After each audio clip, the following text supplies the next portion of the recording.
Welcome to A Grace to Grow. Dee and I are super excited to continue our conversation on love and respect.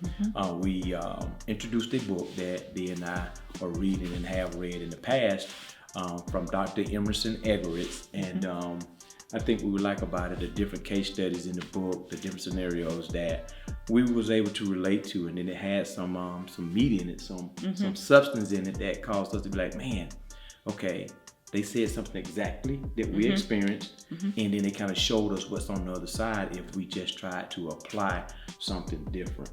So baby, you want to share one or two of those scenarios, those case studies? Yes. Okay. And another, like Ken said, this is one of our favorite books. I am not a big reader, but when you give me case studies and examples, it helps me to visualize. So I'm hoping that as you all read this book, you can really get a clear understanding by some of the case studies that's in the book. So one of the ones in here that actually made me laugh is called "You Are Not My Mother." Women, we have a natural motherly instinct to correct, to reprimand, especially if we have children. And even if not, we can correct our nieces, our nephews, or cousins. But unfortunately, sometimes, I know for me, I found myself talking down to Ken as if he was one of my child. And I wasn't doing it intentionally, but it came out that way. And again, it's not what we're thinking, it's the other person's perspective. And so it caused a lot of arguments for Ken and I because I didn't realize I was doing it. And I was, again, talking to Ken, and even my tone, it wasn't the right tone. And so it caused a lot of friction within us. Can I interject something? Yeah. And that's her nature. Okay, once you know the nature of a thing, I can begin to understand it. But she thought she was encouraging me by giving me direction, by correcting. I felt totally disrespected, didn't feel encouraged. And this went on for a span of time until I started telling her, no, I don't feel encouraged. And just to add a little snippet, when it comes to daughters and fathers, that's why most fathers in daughter relationship are sometimes fostered faster than other relationships. It's just because the daughter, if the father's doing his job correctly, looks up to him. She elevates him. But the wife, because of her nature, she's already in a motherly role, or she's that's a part of her nature to correct. She presents it or sees it that way, that she's encouraging. So it's imperative that the man say, babe, no, I don't feel encouraged when you do that. I feel disrespected. So she began to work on to find out, okay, how can I encourage her? Now I always have a way that he can encourage me, but we won't go that. And I think you said something key.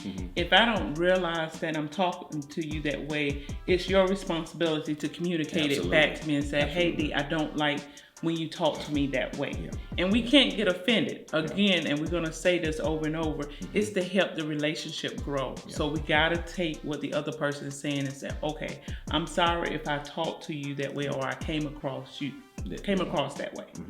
Okay? Absolutely. A second one they talked about in this book is women, when we feel like we are constantly trying to be quiet or to be respectful in a conversation, sometimes we may start to feel like we're a doormat.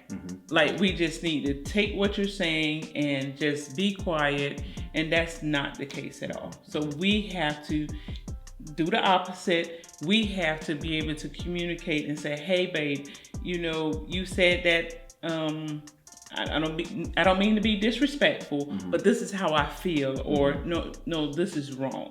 So we gotta, go back and forth and have that conversation, and not just take things and making us feel like we're a doormat. And I can tell you this, man, you want to show your strength. You want to show the woman how strong you are. Man, take time to listen to what she has to say, and then be able to have a positive response. Being very controlled, being very patient, being dwelling with long suffering, walking in long suffering, and even with a place of peace to be able to respond and say, okay, this is what I've heard, but these are my intentions. So what does it sound like? Because man, marriage takes work, relationship takes work. So doing the details is like breaking the norm, because once again, it's not hard work, it's just different. Yes. I don't think, I know I was never prepared to really dive in and go to the details, to go the extra mile. I just like to stay general, and hopefully the car move forward without turning it on.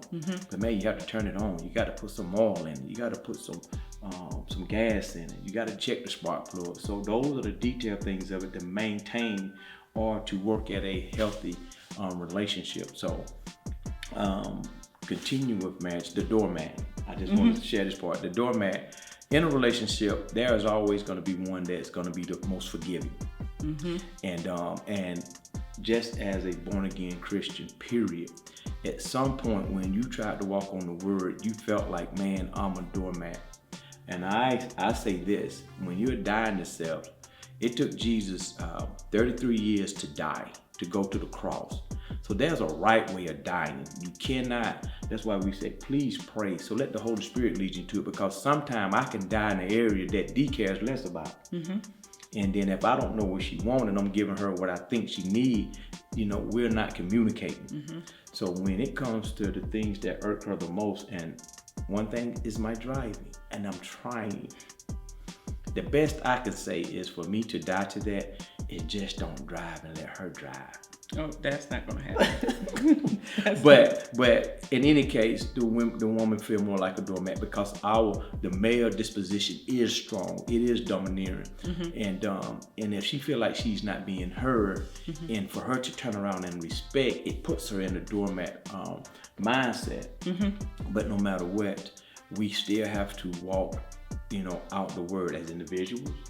I still have to love you, even though I feel like if I'm the one always putting in the effort, no matter what, I still have to do it, and vice versa. You still have to give that respect and remove the doormat. Here's a key point on how to remove the doormat mentality, is to say, this is the word, and I'm walking on it. And it removes the doormat mentality. That's what I had to do, because I felt like, man, loving your neighbor, man, the neighbor did this, but what I did, boom, move that doormat mentality and say, hey, it's the word, I'm gonna walk on it, and I promise you, a few feet down the road, you'll realize that now that thing is a part of you, and you can respond as such. It's no longer the doormat mindset. You're seeing the fruit from walking on that word. Totally agree. So, we're going to continue a few more segments as we dive a little bit deeper in the Love and Respect book. Again, just being mindful of what does unconditional love looks like and what does unconditional respect looks like. And it's a work in progress. Ken and I are not there yet, but like we mentioned in the last segment, we're able to recognize it much faster, so we can begin to work on it and break the cycle and not depend on the other person, like, okay, who's gonna make the first move? We care enough about our relationship, and we're committed to the relationship to say, you know what? No matter what response we get, we're gonna take the step to get out of the cycle. Man, unfortunately, we have to close this segment, and man, there's a lot with this. I'm excited because I know this is probably some of the paramount breakthrough. One, putting a word and a label to what we were struggling with was phenomenal. It was great because now we know how to talk about it. But as always, we hope the content that we share goes with all the other information that is out there, and that it encourages you, that it blesses you. And the only reason we recommend this book because we want to see healthy relationships. Yes, and grace to grow.